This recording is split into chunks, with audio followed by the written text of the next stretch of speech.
Welcome to the Talkin' Shed Podcast with your host, Adam Fenney, where we talk all things farm equipment. Tune in as we interview farmers, industry leaders, and talk about our own dealership story. Follow along as we talk about topics like cover crops, nutrient placement, and things that make your farm and every farm across the country different. You're listening to the Talkin' Shed Podcast, and thank you for tuning in. Well, here we are today. It is creeping up on the end of September. Cody, what's today's date? Today is the 29th. I was going to say you should remember that because yesterday would have been your birthday. Yeah. So you should not have forgotten that. So how old are you? I'm 29. Cody's 29, almost 30. Well, today Cody and I are out and about doing a lot of different things. This morning we started off on a service call. We had to go winterize a guy's sprayer, pull type sprayer, that we put a new pump and some stuff on down around, I don't know, like southeast of Versailles. Covington. Yeah, Covington region. And then we had to go work on a BBI spreader up in Van Wert. Had a problem with a sensor on the bed chain on a BBI. The gear case. Gear case. We had some issues there. Called BBI and got it tackled. Just stopped at the tool shop in Van Wert to get some tools for the service trucks, and now we're heading to go look at some trades over here in Indiana around Monroeville. Yep. So we're throughout our drive today. We thought it'd be a great time to record a podcast. It's been a while since we've done one. A lot of things are going on right now. It's been a while since just you and me done one. It's been a long time. Yeah. Really long time. Yeah. But yeah, so a lot of good things. You know, talking to guys, we're just starting to get into harvest. You know, I got pockets in southern Indiana. Guys are running. Around home in Mercer County, there's not much going on. You know, guys have chopped silage, starting to haul some manure, maybe some wheat going in. But most guys are kind of chomping at the bit to really get into this stuff and see what it's like. Yeah, there are some guys fooling around, and I sold a gentleman a BBI spreader, and he had cut some beans. I couldn't tell you what they were running exactly to say, but I know they were shelling some corn there and cutting some beans, but they're like usually the first ones in the fields every year anyway, so they'll dry her down and get her to where it needs to be. Well, whenever you've got acres to cover, you know, you can't always just wait on that stuff to get dry. You invest in a dryer so that you can start early, start biting at those acres, and that way you can get going.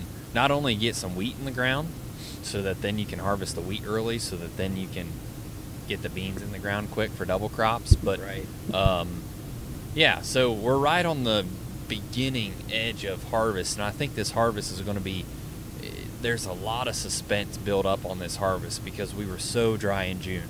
You know, we had pineapple corn, and then all of a sudden it rained just perfect. We got great rain in August. The beans ought to be good, but guys are still wondering, how is it going to be? You know, are we going to have real good beans, or what are we going to see? So I think guys just cannot wait to get in there because there's a lot of unknowns. Yeah, and you know, the guy's place that we were at today working on the BBI spreader, he said that there were a couple of guys running up by, I believe, Delphus, and he said that it was just yielding phenomenal. He said anywhere from like 230, 240. Nice. So that's, for those of you guys that don't know where Delphus is, basically from Coldwater, probably about an hour north and east of us is where Delphus is, roughly. Yeah, and I'm thinking there's going to be plenty of that size corn. Yeah, I think so too. I think it's going to be pretty good. So yeah, things have progressed well. So that's where we're at with harvest. It's a great time of year. We're getting ready to do a bunch of demos, Salford demos, maybe some strip till demos, but it's a really fun time. We get to meet with customers that have maybe, you know, they've been really wondering what things have been like. Maybe we sold them some tools to help them gain yield, and we're going to hear some feedback here in the next couple months. Yeah, definitely. I think so. You know, just trying to understand the concept of where guys are really wanting to be. You know, for us as salesmen, I think, you know, we've got a lot of things in the pipeline. Guys are just holding off until they really see what they're going to be bringing home as far as that corn crop. You know, guys are starting to see that, and so guys are starting to pull the trigger on some things, and which, you know, especially on the Salford side, Salfords are awfully hard to get your hands on right now, but, you know, we still have them coming, and we've got some available, but it's just a matter of, you know, guys that are waiting to pull the trigger, they want to make sure that that's the tool that they want to do, because it is a big investment. What do you think's been the most popular item for us in the last 2 months? You know, we talk Devastators, we talk closing wheels. What's it been? For me, it's been Devastators. You know, and why are guys jumping to those? You know, just the amount of, you know, one, price increases of tires. You know, guys are definitely wanting to go out there and save tires, but, you know, that's not even really the big thing that we really focus on with the Devastator. We're more worried about, you know, the residue breakdown that those things create. And whenever those things can create that residue breakdown, you know, it's ending up saving some guys some tillage passes. Yeah, and I would agree. It used to be a lot of guys were really wanting to get out and run tillage tools over those corn stalks right after the combine ran and get a jump start on breakdown. But I tell guys a lot of times, a great program that I've seen is just run the Devastator on your corn head, let it do the residue breakdown work, because that is the toughest time to ever try to manage residue. It's when it's at its strongest point. So you go out there and do some tillage, well, you either have to do one of two things. You either have to completely bury the residue to where it can never blow. That's fine and dandy, but when you do that, you are setting yourself up to likely have to do an additional pass. So we're already up to 2. Whereas with the Devastator, and the reason, you know, why you would have to bury it completely is so that you don't blow. The other thing you can do is you can just run a vertical tillage tool. Mm-hmm. Well, you can pick any color tillage tool, red, green, blue, orange. Yeah. And you run it in the fall alone by itself, you're going to get some blowing. Mm-hmm. Okay, so I tell guys, just run the Devastator, let it crimp the stalks, break them open so that weather and microbes and moisture can get in there over the winter, and then do your management of the stalks in the fall or in the spring. Hit them once with a vertical tillage tool like a Salford, and you're planting corn or beans. Yeah, I mean, we preach that. Well, and it's not a sales pitch. It's a program that I've seen work for guys, and I've had guys call me just tickled pink at how a Devastator investment of $6,000 saved them having to cover, you know, 2,500 acres of corn ground in the fall. Right. Yeah, and you know, you're already doing that pass anyway because you got to harvest your corn. Right. And, you know, you're not out there burning fuel. You know, it's not like we're going out there and taking an 875 and burying that stuff. Right. You know, that's one, you need a big tractor to do that, and 2, it eats up a lot of fuel too. So. Yeah. Another piece that's been extremely popular is the BBI spreaders. Yeah. Yeah, those things have been on fire here recently. Well, and I think it's several reasons. Number one, guys are wanting to take control over what they're doing on their operation.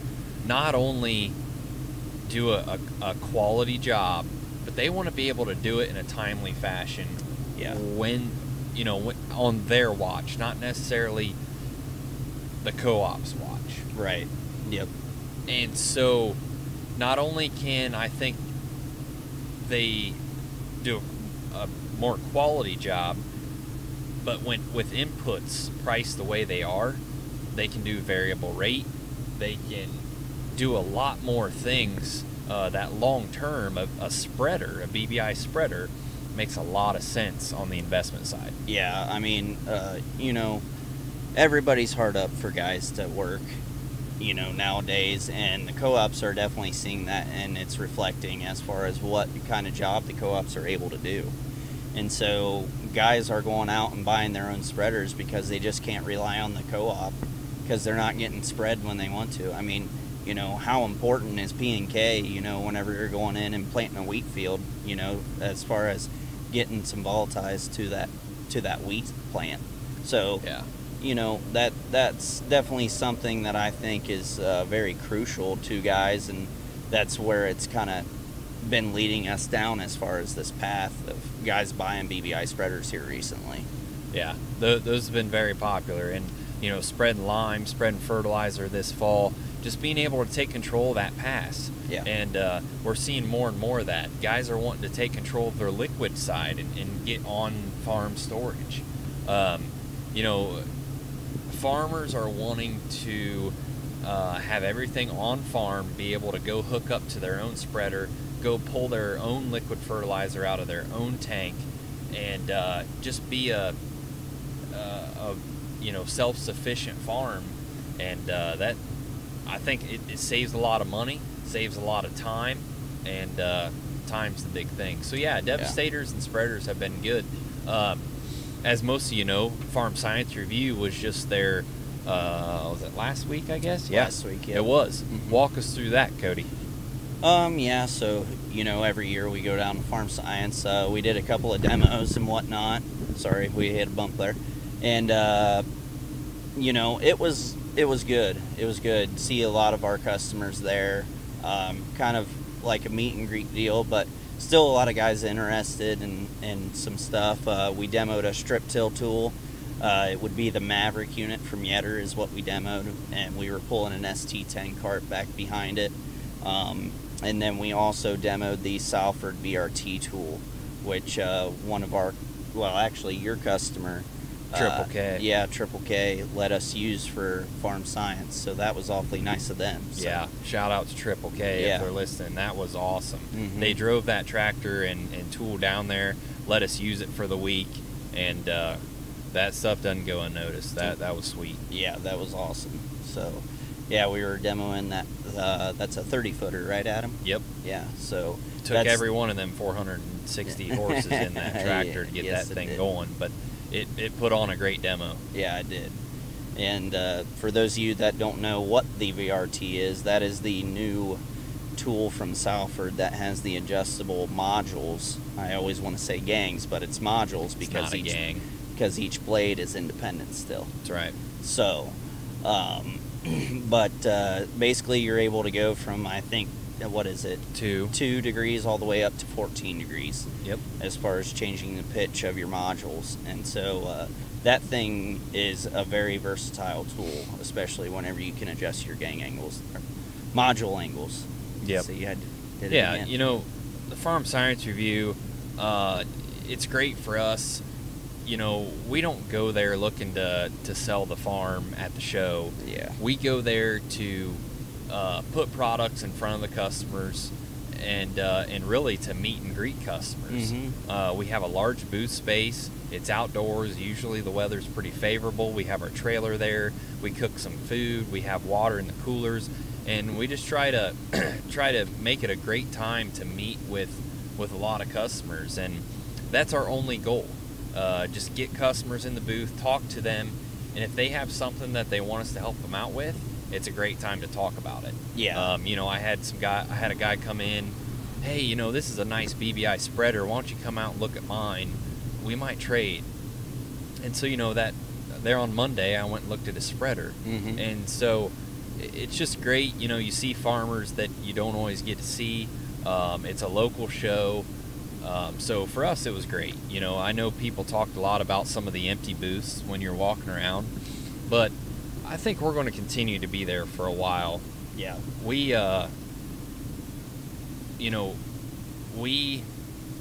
did demos. I don't know that we're going to continue to do the demos. Yeah. Well, I'm not even going to beat around the bush. We're not going to do demos anymore. It's a lot of time. It's a lot of investment, and we had great demos. Yeah. But just the amount of manpower it takes to go out there during the show, and then you come back from being out in the field for 2.5 hours, and they say, well, so-and-so was here to see you, yeah, and you weren't here. Smith Farms were here. Yeah. They wanted to talk to you about something, and, well, you were out in the field doing demos. Right. So we're not going to do that.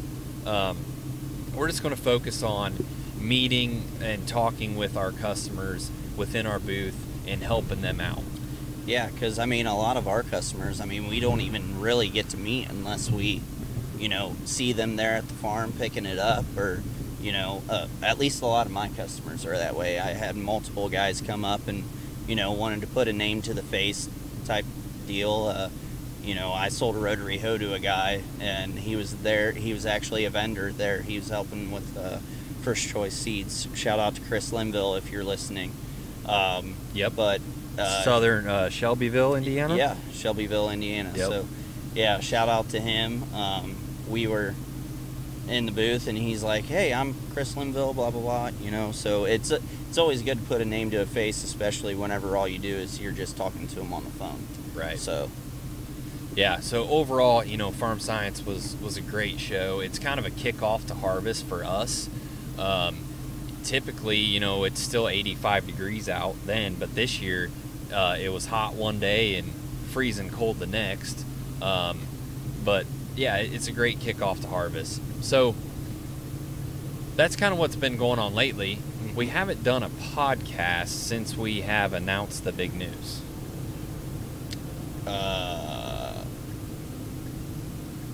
Big news. What are you talking about? Cody, we're moving locations. Oh, well, yeah, that. Yeah.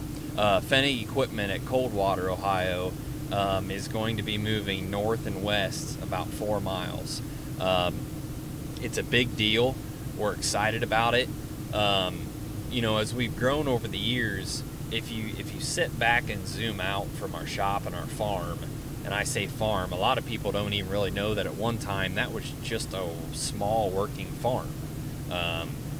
Back when I was growing up, Mike raised some hogs. He had, I think, hogs on contract there, feeding them out of those noisy Pax feeders. Mm-hmm. And we ended up getting some cattle, and we ended up needing a bigger barn, and so we built what we have today.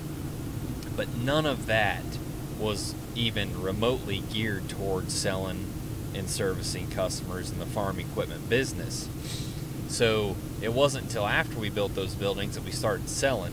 So as you can imagine, we quickly outgrew what we had. And so today we need a lot more shop space. We have got 7 guys in the shop doing service, and just not enough square footage for everyone to stretch out and get the jobs done that they need to get done.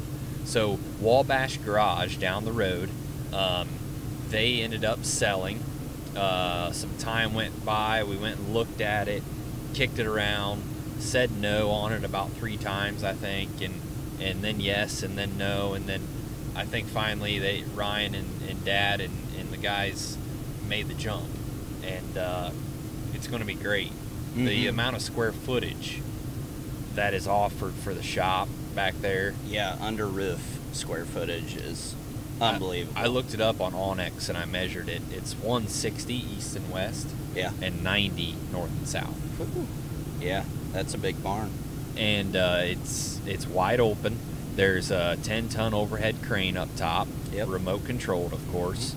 And it's pretty sweet. We cannot wait to get in there and start working. So there's offices.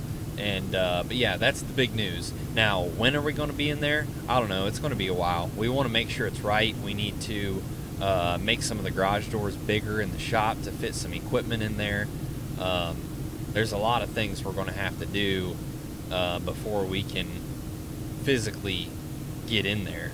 Yeah, that's definitely the part of the mystery that we're not sure what's going to happen there. I think it's going to be next year. I would hope so. I think, you know, we're going to have a field day next year, like a big full-blown field day. You know, like one we had 4 years ago, and I think it would be really cool to do a field day and like an open house at the same time. Mm-hmm. Like go have the field day in the morning, and then you know, in the evening go have the open house, have everyone go eat lunch at the new shop. Yeah. And I think that would work out pretty well. Mm-hmm. But we'll see. So next July, August is I think whenever we might be able to slip in there and get some things. You won't be able to tell it on the podcast, but Cody and I just made a stop to look at a trade, a potential trade for an applicator from the show that we were just talking about, The Farm Science Review. The Ohio Farm Science Review. We drove up over here. We mentioned we were driving. We podcast in between stops to remain efficient, and we got to the guy's farm. He was just pulling in behind us with his combine or his semi, and we went and looked at the trade. So we're on our way back home now. But again, that's what the farm show can do. You know, you talk with customers, talk about what they want, and then we talk about what we can offer. And so we just went and looked at his trade, and we'll see what happens out of it. But it's 5 o'clock now. We're still over here in Indiana. We'll get home by about 5:30, 5:45. Make our wives real happy. Yeah, and just in time for them to call us and wonder where the heck we've been all day. Yep, pretty much. So, but yeah, you know, farm show was great. We talked about popular products and how excited we are about the new move. We've got, you know, we did an episode with Corbin there early on up at Nova. Yep. Corbin's working out pretty good. Yeah, he's learning the ways of the sales force. Yep. So he's doing it. He's getting one out, knocking on doors, definitely getting some attraction. Moving and shaking. Yeah, shaking them trees. Yep.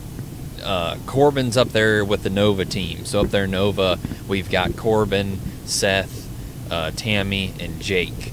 And things are moving up there. It's really heavy Salford equipment up there. You know, a lot of guys. Yeah. Well, Seth sold Salford for years up there. Mm-hmm. There's a lot of tools up there. There's a lot of farmers up there, good farmers, and it's a good area to be at. And we're happy with where Nova is today. But yeah, we have a lot of guys looking into harvest. The guy that we just left, he planted with a 16-row corn planter for 22 years, the same one. Yeah, 22 years. But over the years, of course, he improved it, first with active air down force, and then E sets, and then V sets, and then delta force, and by the end of it, he had that thing punching corn in the ground awfully accurately. But you know, like he was talking, they've got to cover 2,000 acres of corn, and doing that with a 40-foot machine, you know, it gets tough. Mm-hmm. And so they went with a 24-row. Well, their side dresser's 40, and they want to stretch out, match their planter with the side dresser and go 60. So yep. We looked at trading in his 40-foot applicator on a new 60. So we're going to point him towards the J&M route on that one. Yeah. He's been a long-time customer of J&M. Mm-hmm. And, you know, like I always say, I'm partial to him, not only with the quality, but I think the value's there, and they're just down the road. Yeah, and, you know, J&M's just very well known for their impeccable service. So it was kind of a win-win situation. I think he said he bought his first grain cart off of them back in, I think he said the late 80s, and he's bought grain carts from them ever since. So it's, you know, he's built a bond there with the J&M. He knows the J&M name, so we'll see if we can't get him into one. Yeah. We'll see what happens out of that. But, you know, as we're driving around, you know, today we've kind of done some sales, but mostly service, but we're kind of always doing both.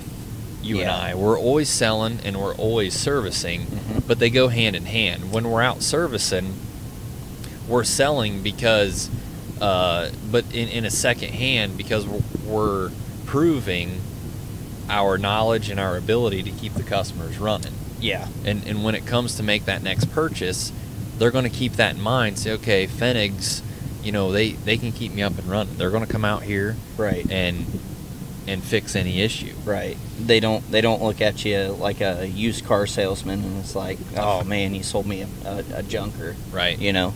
So that's always a good reassurance. And like you said, you know, on the selling standpoint, it helps us learn the product too. I think, you know, especially for me, I'm creeping up on 2 years, you know, working for you guys, and it's working out really well. And the knowledge that I've gained is, you know, astronomical, you know, through the roof. I can't replace it. So, well, I think a really good salesman is also a really good service tech. Yeah, I agree. Because, you know, you can help the customer. You can be really quick at throwing out quotes. You can, you know, get back with the customer and answer your phone every time. But if you don't know how many impulses per revolution, or how to calibrate that cover crop seeder, or how to set the tillage tool that you sold him, you know, I think you need to look at that a little bit. So I try to stay, I try to do more service than sales, just so that way I know products. You know, customers can call me and ask me my opinion, and I can effectively tell them my experiences with certain products that farmers have had, whether it was good or bad, and kind of help point them in the direction to help their farm be successful. Yeah, definitely. When you're selling, Cody, what's your favorite part of selling? You know, you sold Devastators, you said, a lot lately. You know, guys call in, what, you know, they end up putting it on their head, and 2 weeks later they call you, or you call them, they ask them how they like it. A lot goes on there. Yeah, you know, for me, I think it's just the gratitude that they give to you as far as a salesman. Like, you know, you've sat there, you've worked to try to get them talked into something, then they pull the trigger, and then just hearing their success of what they had with that piece of equipment that you sold them, and they thank you for it. You know, that's one piece that I think is the most important to me, is just somebody that is able to come up to me and they're like, man, thank you for, you know, reaching out to me and getting me into that product. It's, you know, how many times have you heard, you know, that product saved my farm? Yeah. Or, you know, not necessarily saved my farm, but it's helped me be a more efficient farmer, yeah, per se. Yeah. know, that's my favorite part of it. Well, it takes a lot of trust from the farmer. Yeah. You know, a lot of times they're looking at products that maybe their neighbor runs, or this or that, or they saw a video on it, and they call up and they're willing to take the risk and see how it's going to work on their farm. Yep. And you're telling them, hey, you know, I think it's going to work. I've seen it work. I think it can save you this amount of time or this amount of money, make you more efficient. And they stick their neck out, and then the next time you talk to them, it worked. Yeah. And they tell you that it worked, and pretty soon you become a resource for them, as kind of not a salesman of iron, but as a person who can provide solutions. Yeah. And give them an honest opinion too, you know. Whether they need something lasered out on our plasma table, or they need a piece welded, or they need something custom manufactured, or they need poly twisters from Yetter, or a Salford tool. Yep. You just become the resource, or the provider of solutions. Yeah. The guy that doesn't say no. Yep. You know, the salesman that doesn't say, we can't do that. Right. That's what I strive to be for a lot of farmers, is just the guy that they call when they need something. You know, I think of our Kimball Midwest Vivian that comes into our shop every other Wednesday, and she goes through our shop, looks at our paint cans and our hydraulic fittings, and to make sure that we're good. And she just, on her own, without even saying anything to anyone, orders us what we need, and they show up UPS the next day. Well, I think that's how we need to be. You know, just not bothering people, just showing them that we are here to serve them, and if they need something, they can call up, and we can help them as fast as we possibly can. Yep. And so yeah, I think that's a cool part, being able to help a guy move his operation forward, because, you know, you look at all the farmers out there, they're all trying to become more efficient, grow more with less, and I think we offer a lot of the tools to do so. Yeah, absolutely. And whenever you can sit down and be real with a guy too, I think that's another aspect of what I like so much about it. You just don't steer them down a path where they don't necessarily need to go, and you sell them that solution, and it's successful, and it helps them be a successful farmer. That's basically, that would be my summary of what it means to me to do that. Right. So yeah, so that's that's what we try to strive for with all the sales guys. I tell them, just go out there, help the customers, and the sales will come. If you can help them be beneficial, the sales are going to come. So this time of year, as we're creeping into fall, we're getting ready to do a bunch of demos. Yeah. Yep. Hopefully there's some farmers that are going to have enough time in between harvests and hauling manure and spreading fertilizer to do some demos, but the weather is going to dictate a lot of that. Yeah. But of course, on the demo side, it's going to be from the Salford lineup. What would you say is your favorite Salford tool today to demo? To demo? Yep. I would say it's got to be the 1200. Okay. Still. Yeah. Granted, in the fall it doesn't do a whole lot, but just knowing how successful that tool is, it puts it up there for me. Yeah, to demo, I think for me it would have to be the 5200. Yeah. Just because I love pulling that into a field.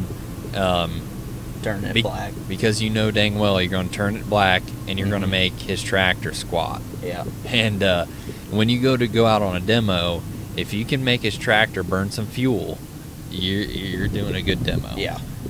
For sure. If they're wishing they had a bigger tractor, the demo's going well. Yep. So I always love towing around the 5200s in the fall, burying all that residue. Now, the 5200, though I do really like that tool, it's not necessarily my favorite Salford tool just because it's not quite as versatile as some of the others. My favorite's still the 1200. Right. The VRT's starting to grow on me, but the 1200, there's nothing better than selling a 1224 or a 1231. Yeah. That's a tool that is going to be on that farm for decades. Yeah, I mean, you look at all the 570s that we trade in, and you look at the paint. I mean, guys had those for years, and they had them for a long time, and it is because they were able to, be successful, and they still use that technology today. Now it's a little bit more beefed up, and they've made some modifications to it based off of farmers' opinions, and I think it's a pretty successful tool for us. Right. Yeah, just a few months ago we talked a lot about all the inventory that we had, and mainly on the Salford side, but we're starting to run out now again. The lead times are they haven't caught up with us because we're still okay, but we're almost out of BBI spreaders. Yeah. We have one BBI spreader in Coldwater. Yeah. Well, two. We only have one Liberty in Coldwater. Oh, there's a trooper back there? There's a trooper there. Okay. Yeah. So there's two of them. But I don't know what we have up at Nova, but it was not too long ago we had 10 of them, and we won't see another one until February. Yeah. We were all scratching our heads like, are we ever going to move these things? But obviously that has changed. Well, yep, and we're going to keep on top of it. We probably have 15 or 20 BBIs ordered right now. Yeah. Including that new Big Magnet Spread Plus for those of you for those of you listening who are wanting to get real serious. There's some turkeys. Yeah. Or wild turkeys. We're over here in Wilshire, two Jakes. Yep. Kind of fighting over here in Wilshire, Ohio, along the river. Two turkeys. You just don't see that very often over here around our neck of the woods. Yeah. But anyway, yeah, we've got the Magna Spread Plus on order. I'm really excited to see that thing. Yeah. That's the beast of the beast from the Salford BBI world of spreaders. Yeah, that thing is a tank. 20-foot box. Yep, 20-foot box, 20-ton can spread fertilizer or what? 120. 120 and lime at, is it 80? 80. Yeah. Yeah, that thing is a tank. Yep. For sure. Big old tires on it. Take a big tractor to pull that thing, that's for sure. Yeah. But so there's a guy running. yeah. There's a guy running right there in Wilshire, Yep.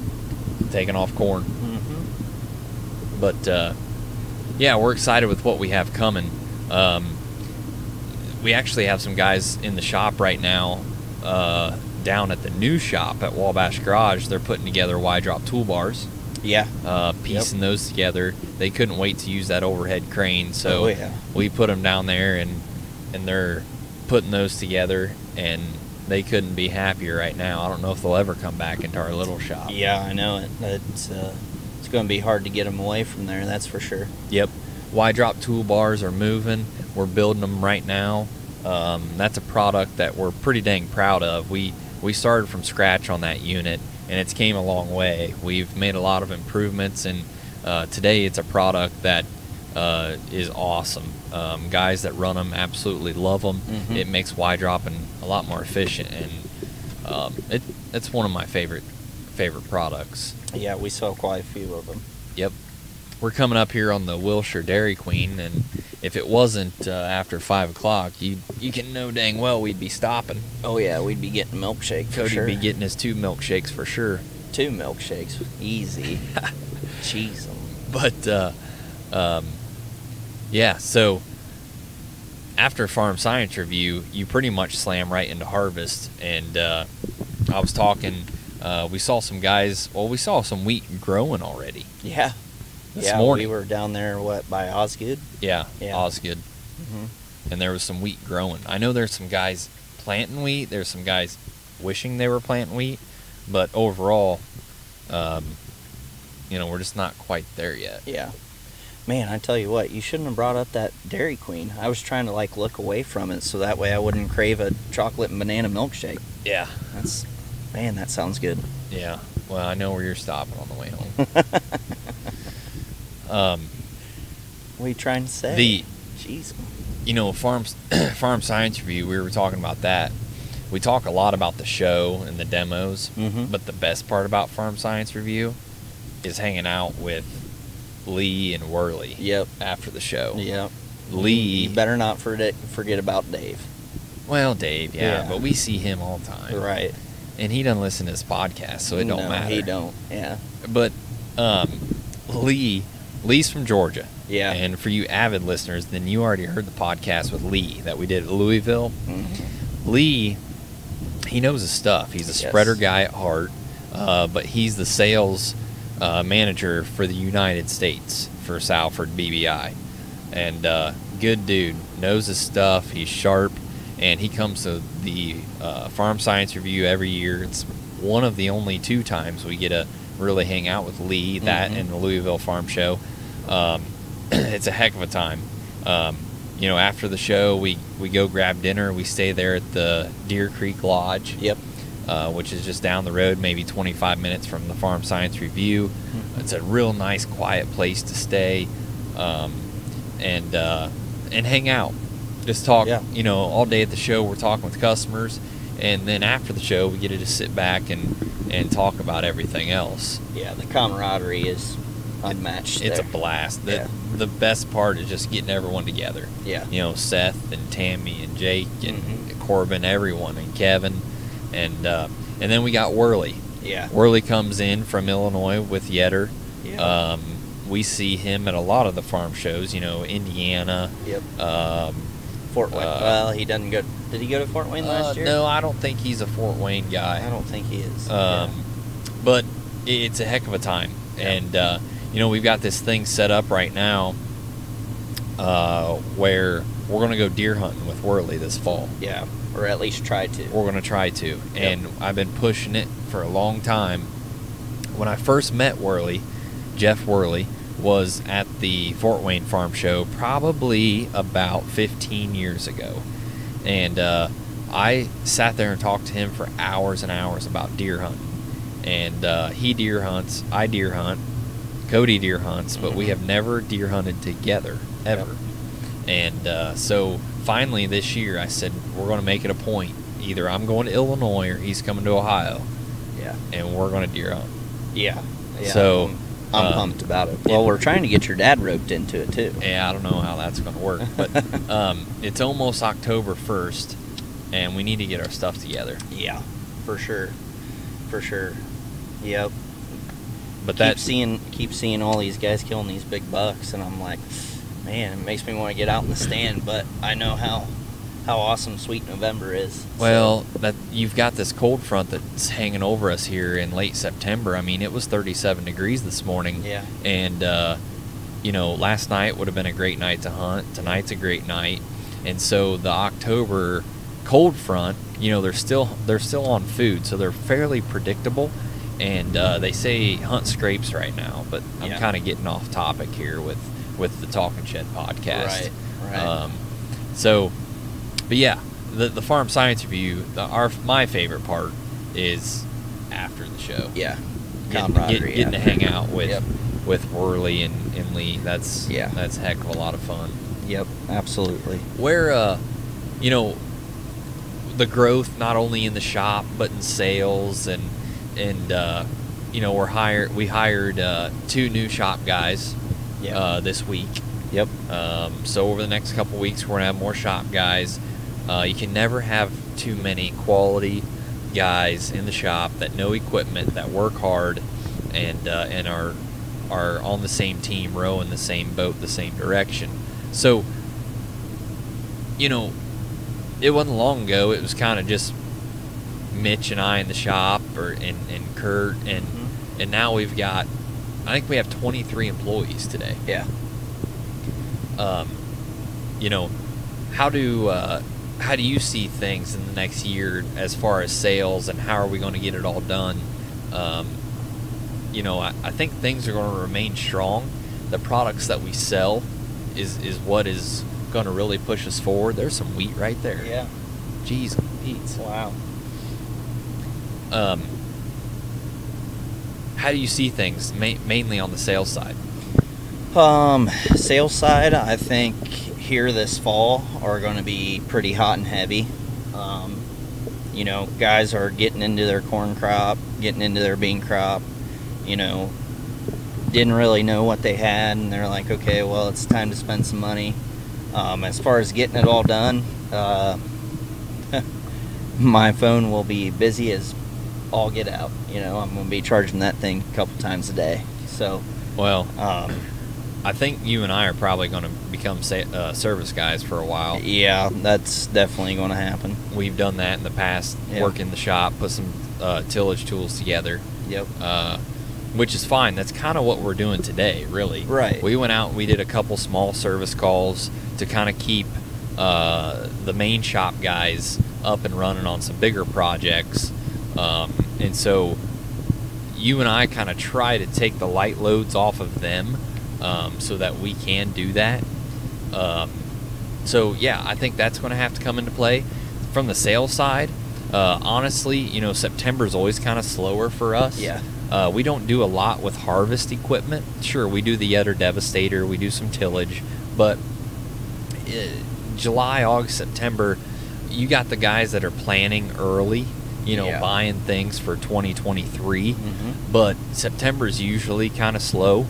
But I think once these guys creep into these crops, see the yields, I think they're going to be making some moves on their farm with equipment, trying to become more efficient. Yeah. And I think, equipment demand isn't getting any better.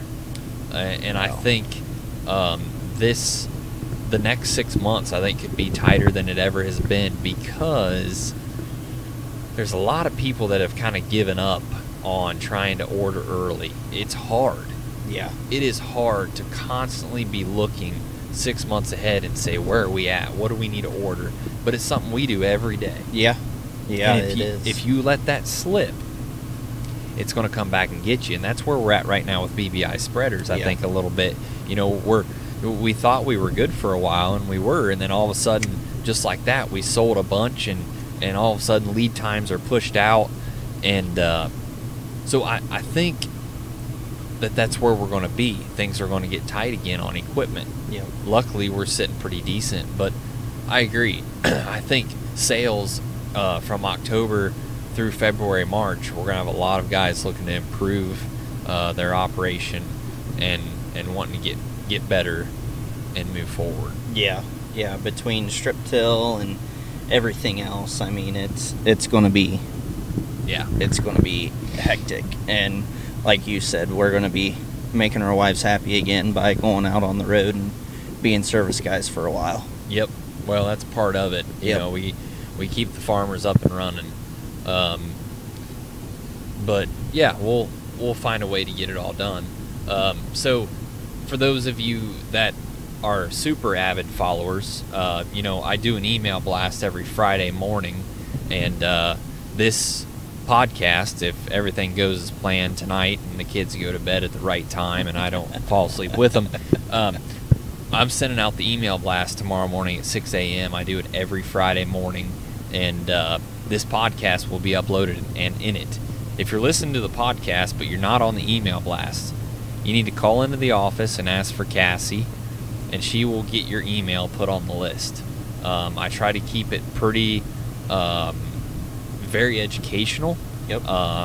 Pretty fun. I throw in plenty of YouTube videos, and it's just something that you can have in your inbox every Friday morning to open up and say, hey, you know, I didn't know that. Yeah. You know, we do an employee spotlight every now and then. Mm-hmm. We had Cody over here on the employee spotlight there a couple weeks back. Yeah. If you want to scroll through the archives and read about Cody.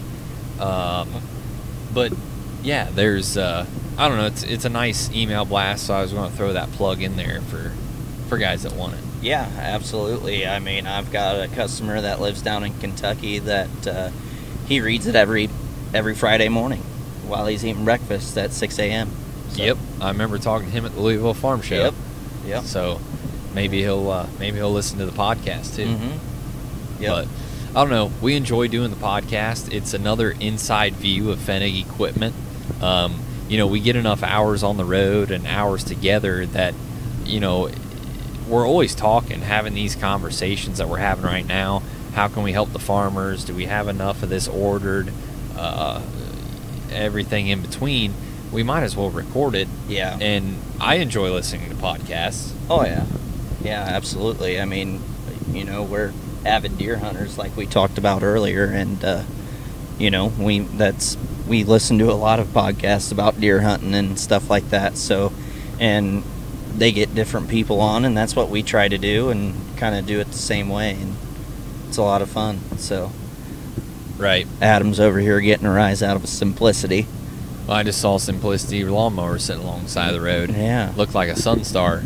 Yeah. If you're a Simplicity gearhead, you'll know what a Sunstar is. Those things are nice. Yep. But no, I think we're going to wrap it up for right now. My phone has rang about 5 times in the last 10 minutes. Yep. And it's 5:30, so I think there's probably some guys that need some parts maybe pushed out yet today or here soon. So yep. That's it for today's podcast. Cody and I are going to try to continue to do a better job of getting more podcasts out every day. We were kind of slacking. Well, that's Cody's job. So, yeah. So we'll do more and more of that. So thank you guys for tuning in, and we look forward to the next one. Yeah. Thanks for tuning in, guys.